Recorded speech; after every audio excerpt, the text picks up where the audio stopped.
transformation. Today is 11 Feb. तो linear transformation के case में you first need two vector space.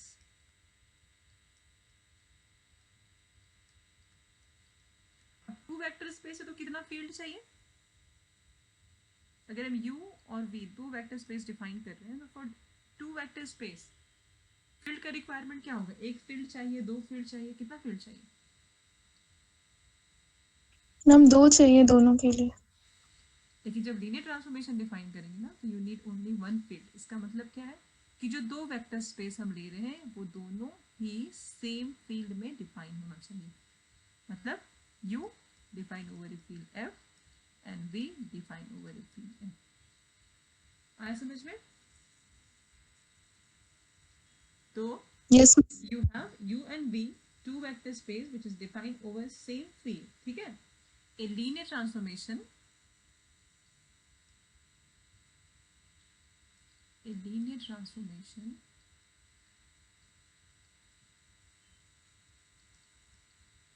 from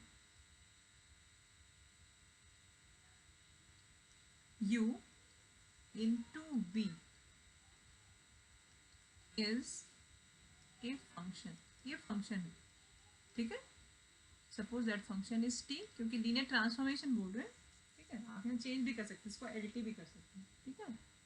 from u into v such that t a alpha plus b beta equal to a t alpha plus b t beta, where for all alpha beta belongs to u and a b belongs to f. ठीक है? तो यहाँ पे before defining a linear transformation you have to mention it. Let u and v be the vector spaces या two vector spaces defined over the same field.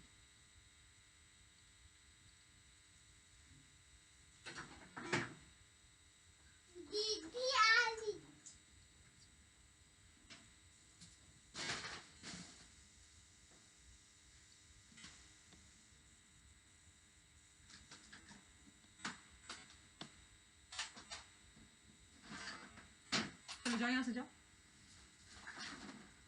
जल्दी जाओ.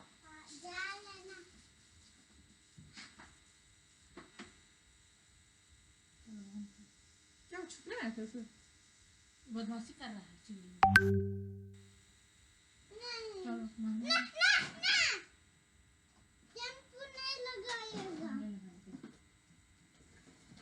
घुसने का नहीं है.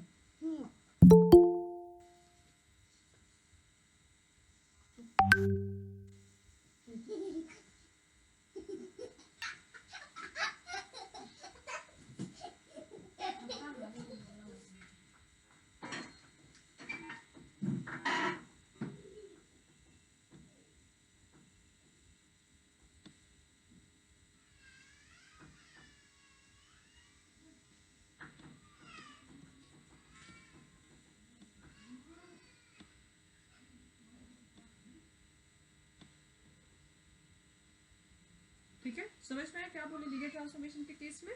You need two vector space which must be defined over same field m and ये criteria satisfy होना चाहिए. तो अगर आप t a alpha plus b beta लिए तो this is equal to a t alpha plus b t beta होना चाहिए. डिस्ट्रीब्यूट कर जाना चाहिए. ठीक है?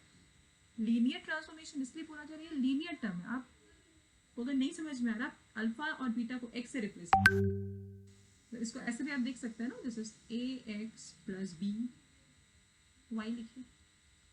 तो this is a plus b t y. Linear term, linear transformation. ठीक है? यहाँ तक क्लियर हो क्या बोले क्या नहीं बोले? Yes ma'am. Yes, ma'am. ठीक है, कुछ कुछ टर्म है लीनियर ऑपरेटर, लीनियर ऑपरेटर होने के लिए उस ऑपरेटर का लीनियर ट्रांसफॉर्मेशन होना जरूरी है, इससे ज़्यादा कुछ नहीं। ठीक है, अगर आप बोल रहे हैं कि टी इज लीनियर ऑपरेटर, इसका मतलब है टी इज लीनियर ट्रांसफॉर्मेशन।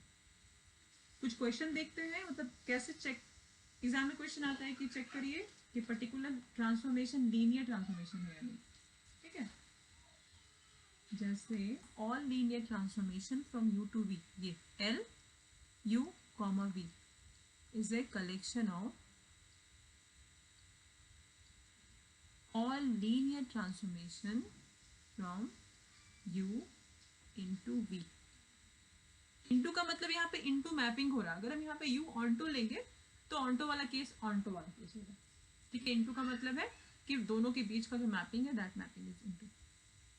ठीक है, तो यहाँ पे जितना भी लीनियर ट्रांसफॉर्मेशन होगा या जितना भी कलेक्शन ऑफ लीनियर ट्रांसफॉर्मेशन होगा, this always form a vector space. तो अब ये अगर लीनियर ट्रांसफॉर्मेशन का जो कलेक्शन है which is denoted by L with in bracket u comma v, अगर लीनियर ट्रांसफॉर्मेशन हम लोग u1 टू u2 डिफाइन करेंगे, ये हो जाएगा collection of all linear transformation from u1 into u2। आ रहा है समझ में नोटेशन?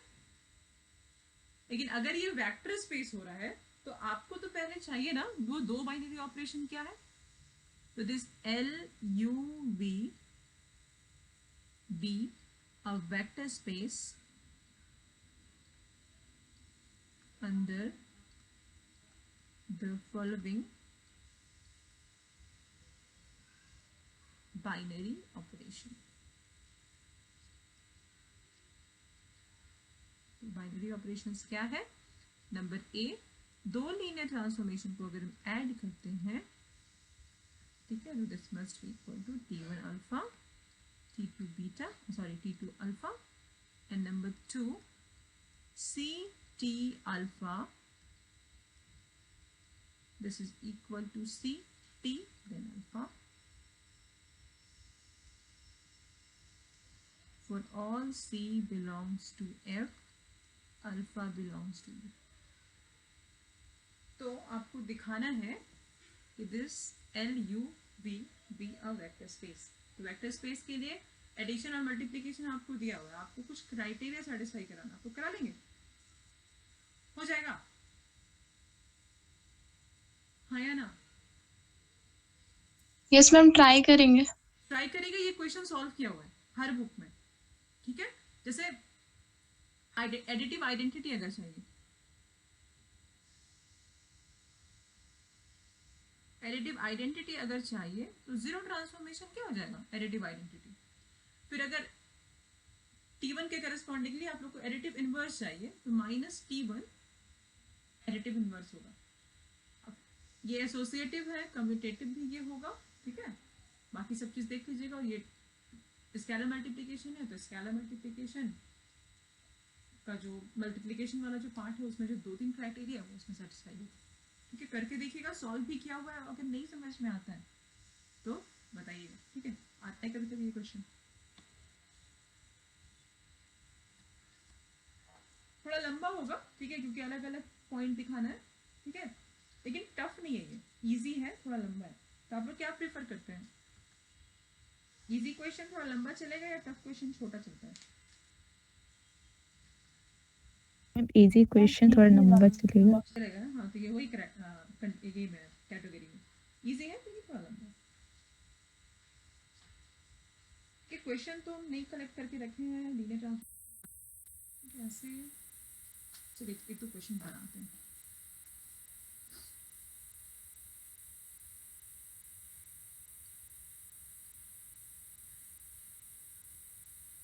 क्वेश्चन, एक लीनियर ट्रांसफॉर्मेशन है t from r square to r square. अच्छा, और एक चीज, u और v सेम फील्ड में डिफाइन करे थे, तो लीनियर ट्रांसफॉर्मेशन हम u टू u भी डिफाइन कर सकते हैं। ठीक है, कंफ्यूज मत करिएगा।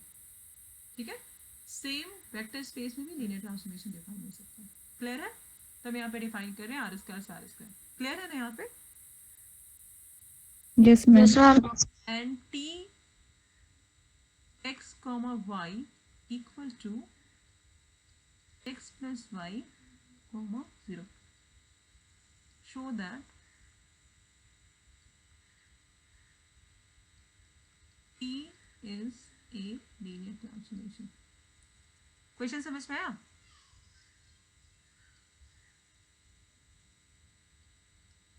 क्वेश्चन समझ में आया? अब हम यहाँ पे ये नहीं लिखें कि आर स्क्वायर वेक्टर स्पेस है, ठीक है? जो फील्ड है R square is a vector space which is defined over a field R, ठीक है? तो आपको दिखाना है टी लीनियर ट्रांसफॉर्मेशन है, तो टी लीनियर ट्रांसफॉर्मेशन अगर है तो let alpha belongs to R square and C belongs to या ए भी देते हैं, अच्छा इसको छोड़ते हैं। लीनियर ट्रांसफॉर्मेशन है तो दिखाना क्या है बताइए? तो अगर टी लीनियर ट्रांसफॉर्मेशन होगा तो हम लोग को क्या दिखाना होगा? T A alpha plus B beta equal to A T alpha plus B T beta, यही दिखाना होगा। Yes ma'am. Yes ma'am. अब यहाँ पे अल्फा और बीटा जो था वो कहाँ से था? वेक्टर स्पेस से था, वेक्टर स्पेस यू से। अब यहाँ पे दोनों ही केस में आर स्क्वायर है, तो मेरे पास यहाँ पे क्या हो जाएगा? इस केस में this must belongs to R square. तो आपको पहले तो दो एलिमेंट चाहिए जो हम वेक्टर स्पेस से चूज करेंगे, और यहाँ दो फील्ड का एलिमेंट होना चाहिए ए और बी जो हम फील्ड से लेंगे। क्लियर हो रहा है? क्या मेरे पास अभी है? Let alpha beta belongs to R square and a b belongs to R. Clear है? Yes ma'am. अब अल्फा आर स्क्वायर से है तो अल्फा का दो टपल होगा, ये सबसे इंपॉर्टेंट पार्ट है वेक्टर स्पेस में, रिंग में, ठीक है? ग्रुप में तो आपको नहीं पढ़नी है सब चीज कि कैसा सेट ले रहे हैं और उसका एलिमेंट कैसा होगा। आप यहाँ पे सिर्फ alpha belongs to R square लेके इसको सॉल्व करना चाहेंगे तो ये कभी सॉल्व नहीं होगा। And beta equal to beta 1 comma beta 2, ठीक है? क्यों? क्योंकि अल्फा आर स्क्वायर में और बीटा भी आर स्क्वायर में। जब तक आप अल्फा और बीटा को ब्रेक नहीं करेंगे ना, आप यहाँ पे पहुंच ही नहीं पाएंगे। अरे समझ में क्या बोल रहे हैं?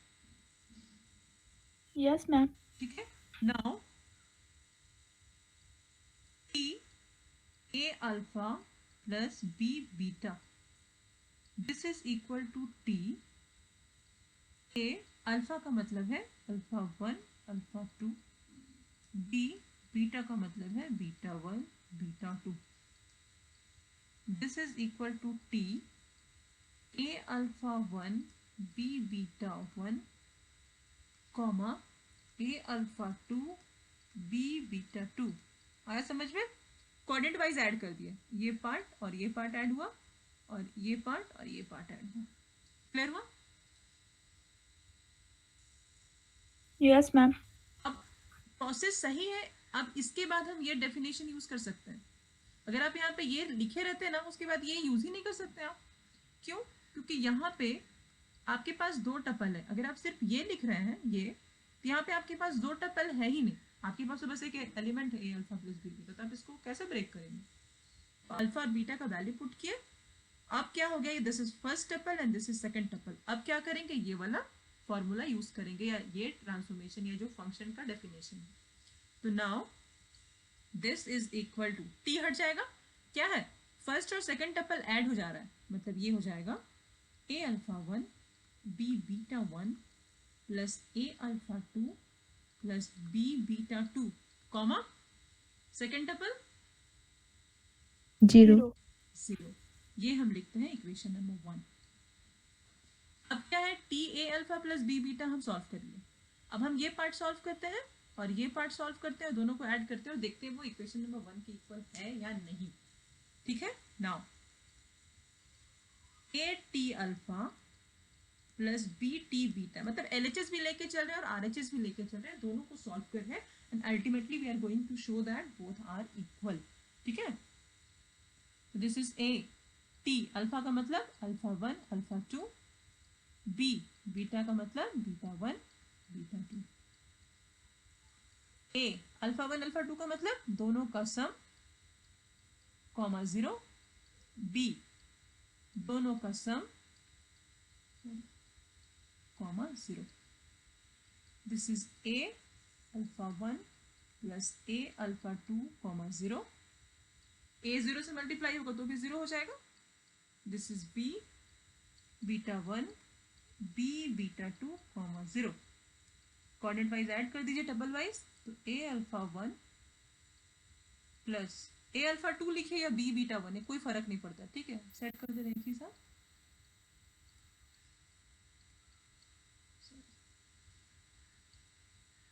comma 0. This is equation number 2. 1 equal to 2 हो गया. Yes, ma'am. Yes, ma'am. इसका मतलब है T is a linear transformation. आया समझ में? Yes, ma'am. सब Yes, ma'am. तो सबसे पहले जो फोकस करने वाला पॉइंट है वो ये है कि इस टाइप का वेक्टर स्पेस डिफाइन किया गया है और आपको एलिमेंट चूज कैसा करना है. ठीक है, अगर R रहता तो कोई प्रॉब्लम नहीं, लेकिन अगर R स्क्वायर है, R3 है, R4 है, C1 है, C2 है, C3 है, तो आपको देखना पड़ेगा कि उसमें कितना टप्पल डिफाइन करेंगे. सबसे इंपॉर्टेंट पार्ट इसका यही है. ये क्वेश्चन, इस टाइप का क्वेश्चन बस इसीलिए टफ लगता है, या फिर सब स्पेस वाला क्वेश्चन. ठीक है, समझ में नहीं आता है कि R to the power n का एलिमेंट कैसा होगा तो फिर वो बनेगा नहीं. एक दो क्वेश्चन दें. लालजी प्रसाद की बुक में बहुत क्वेश्चन है, अभी मेरे पास एट प्रेजेंट है नहीं, तो कुछ कुछ क्वेश्चन बनाते हैं. एक है अगेन t r स्क्वायर से r स्क्वायर डिफाइन कर रहे हैं. ठीक है, and this is defined as t x comma y equal to y comma x. Show that t is a linear transformation. ये क्वेश्चन करिएगा. Question number 1. Question number 2 again t from r square to r square defined as tx comma y equal to x plus 1 comma y. ठीक है, ये check करिएगा ये linear transformation है. ठीक है, you have to check it whether t is a linear transformation or not. ठीक है. Question number 3. t r3 to r3. t r3 है मतलब you have 3 tuple. t x plus y x comma 0. ठीक है, z करते हैं. ठीक है, यहाँ पे 0 करते हैं, यहाँ पे z ही रखते हैं. ठीक है, देखिएगा ये लीनियर ट्रांसफॉर्मेशन है या नहीं, इसको चेक करना है आपको. And question number 4. t r3 से ये क्वेश्चन r2 में डिफाइन हो रहा है. मतलब सबका फील्ड जो है ना, सारे क्वेश्चन में जो फील्ड है वो फिक्स्ड है and field is set of real number. ठीक है, तो आपको उतना सोचने का जरूरत नहीं है. लेकिन ये क्वेश्चन नंबर 4 जो है वो R3 से R2 में डिफाइन हो रहा है. कैसे डिफाइन हो रहा है? t x y z equal to x plus 1